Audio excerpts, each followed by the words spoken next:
Hi folks, welcome back to the Horde. So it's about 3:30 p.m., 24.7 degrees Celsius, 56% humidity. Welcome to 9/13 Sunday, 76.4 degrees Fahrenheit. The weather cleared. We got a little rain this morning, but weather cleared up, which was very nice. Nice that the lawn is cut. Nice that I got my first ton of pellets in. And I wanted to work on the Baja Warrior this morning, but I couldn't find the carburetor. One of the problems with having a Horde is things get lost. So I had to spend a few minutes, straightening up this mess. And I did. You guys can see it's looking a lot better. Then what I did was I finished putting this thing together, and obviously it's running. So you guys can see idling, there's really no smoke.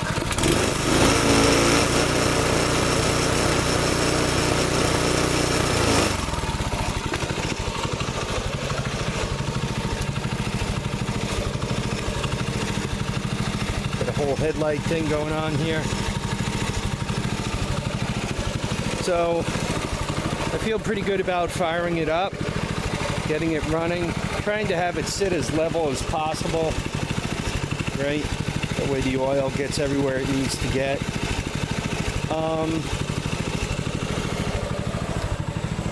I think the my viewer / subscriber's name is Lakeside Ranch.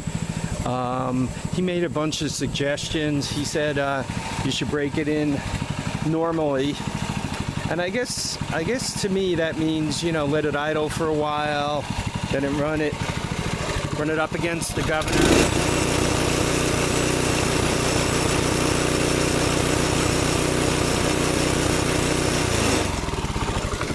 and let it go back to idle. I'm basically going to let it run for probably, I don't know, a half hour or so. Let it kind of break itself in again, right?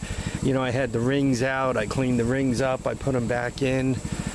Speaking of the rings, the lowest ring, the one on the bottom, closest to the wrist pins, so to speak, it's the oil ring.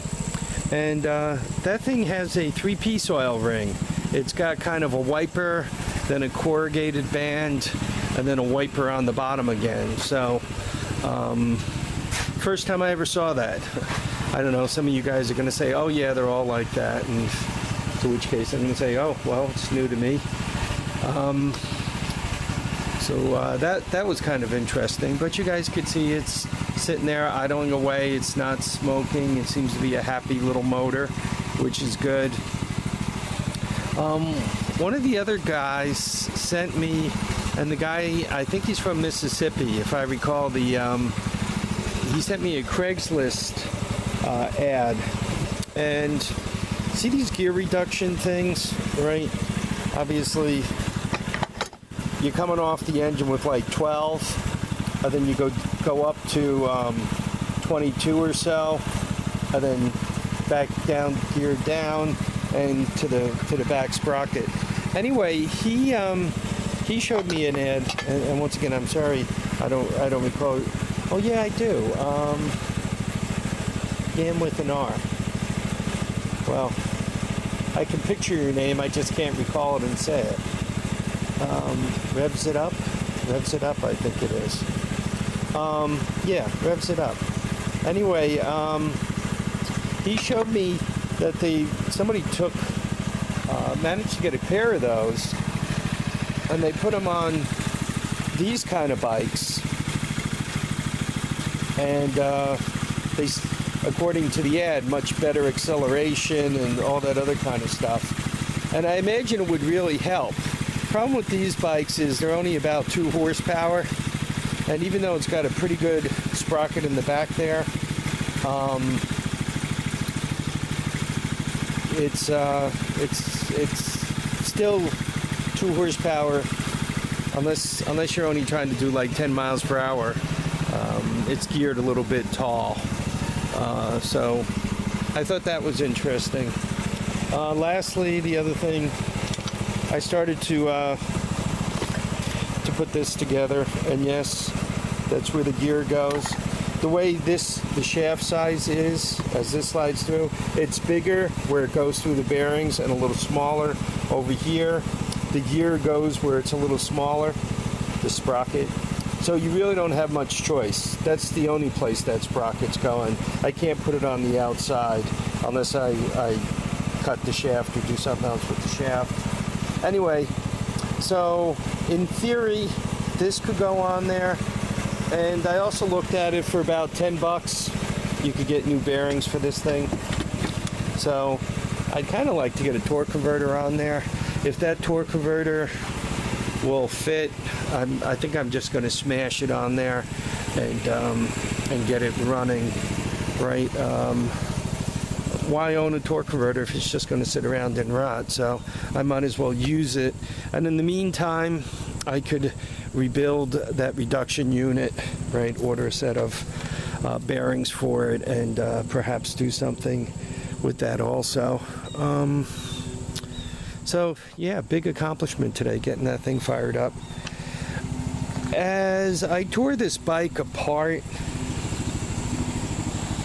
it was very strange. It was like the motor got a really good, excuse the expression, but a really good douching with water. I mean, I don't know if somebody pressure washed it or what. It was missing the air filter. I borrowed this off of one of the others just to ward off evil spirits. But it was missing the air filter. It did have the plastic top on it, and it was bolted down, which, by the way, gave you a nice concave area that any water that landed right here would go right in it.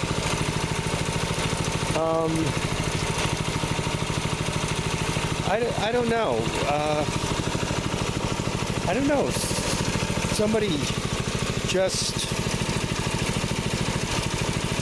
I'm not quite sure how it got so much water into the engine. It was sitting on its kickstand, much the same as this one is, and this is exactly the same bike, right? Actually, the top, I think, is a little different, though. I don't think it looks exactly like this. I don't know. I've used up my last spare carburetor for these things, so I'm probably going to order another carb just to keep one in the hoard, keep one floating around. They're always, not that I use them every day, but they are handy to have about. Perhaps by running this thing, it left a little bit of an oil.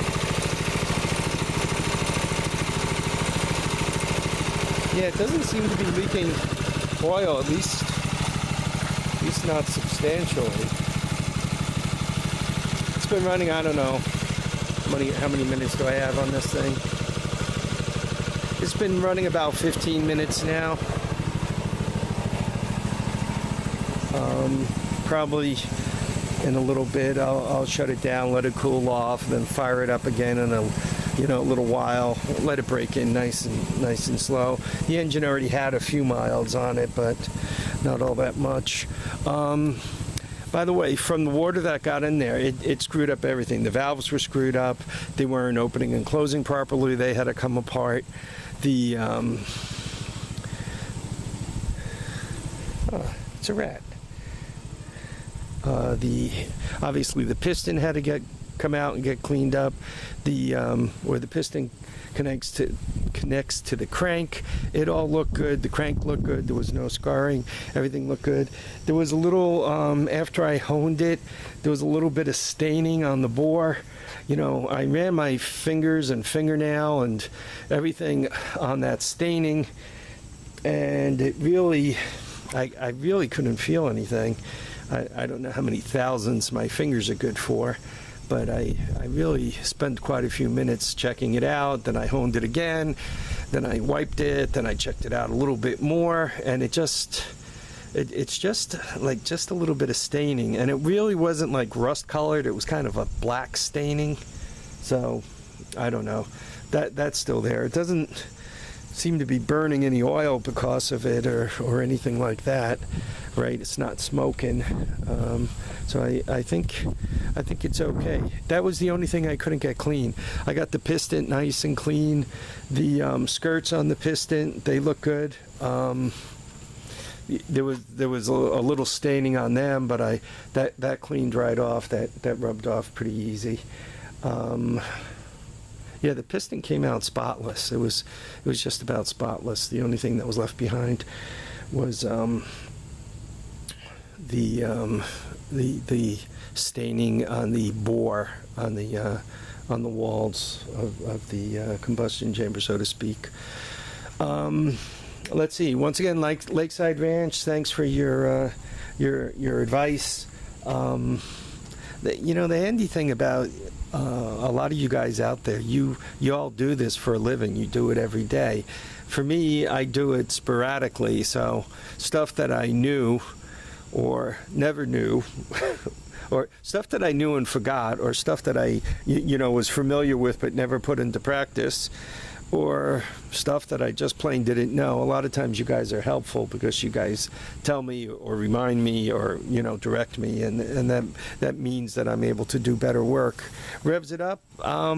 Thanks for the info on that jack shaft gear reduction thing, because what that did is it triggered me to take a look to see what else is available, and it turns out that right there on eBay, I'm able to get those replacement bearings.